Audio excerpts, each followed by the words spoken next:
తెలుసా? యథార్థంగా ఉన్నందుకు, న్యాయంగా ఉన్నందుకు, దేవుని యందు భయభక్తులు కలిగి ఉన్నందుకు అతని ఉన్నటువంటి ఆస్తి ఆ దేశంలో ఇంకెవ్వరు కూడా లేదంట. అంటే అతని దేశంలో అతడే ఏంటిది ధనికుడు, ఐశ్వర్యవంతుడు.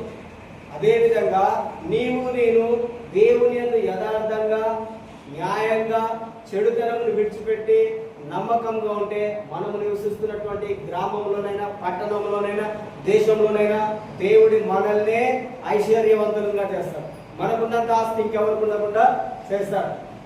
చూడండి, దేవుడు అతన్ని ఎంతగా ఆశీర్వదించిందంటే ఆయనకు 7,000 గొర్రెలు ఉన్నాయండి. ఎన్ని వేల గొర్రెలు?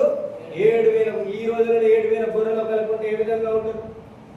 అదేవిధంగా 7,000 గొర్రెలతో పాటు 3,000 ఒంటెలు. ఏంటి? 3,000 ఒంటెలు. ఒంటెలు అంటే ఈ రోజుల్లో